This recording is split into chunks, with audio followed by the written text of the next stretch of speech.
Hello and welcome to part 2 of my series on remortgaging your home.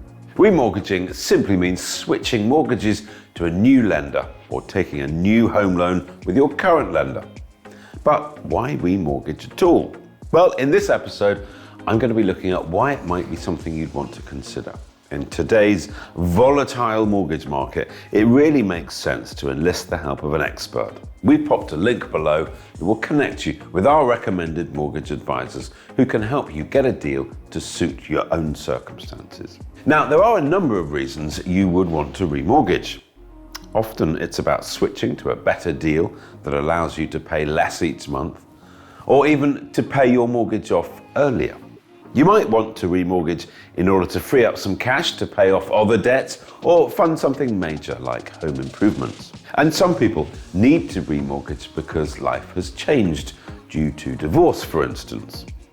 Whatever your motivation, remortgaging means taking out a new mortgage product to pay off your existing one. If your new mortgage is borrowing the same amount of money for the same length of time, but with a lower interest rate, you're likely to save money through the process, even once you've factored in the fees, etc. Sometimes you can remortgage to a lower interest rate if your home has risen in value since you bought it. This is because you'd be borrowing a smaller percentage of your home's value. It's known as the loan to value rate, or LTV. Lenders offer their cheapest products to borrowers with an LTV under 60%. Many people look to remortgage when their fixed rate term comes to an end. Most fixed rates last for between 2 and 10 years, and at the end of this period, the interest rate charged on the mortgage reverts to the lender's standard variable rate, or SVR.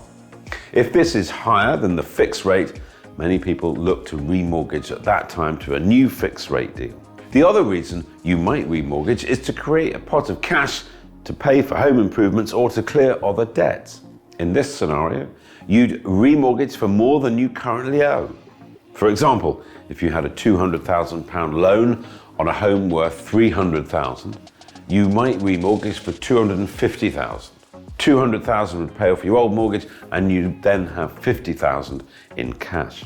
But while borrowing extra money against your home can be convenient, it's not risk-free. Unless you snap at a much better mortgage deal than your current one, increasing the amount you borrow means higher payments. You'd need to be sure that bigger monthly bills wouldn't cause you to run up debts elsewhere and land you back at square one.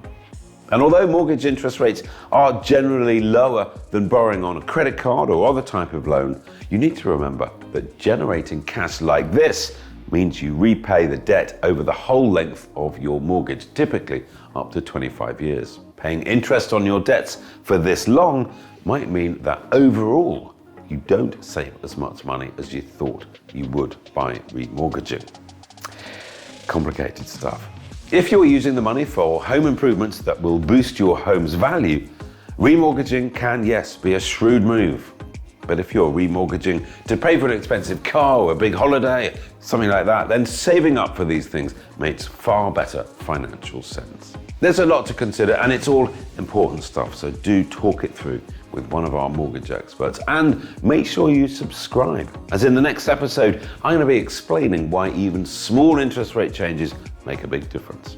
Please do remember that your property may be repossessed if you don't keep up repayments on your mortgage. You may have to pay an early repayment charge to your existing lender if you remortgage, and individual savings may vary. Your savings will depend on personal circumstances.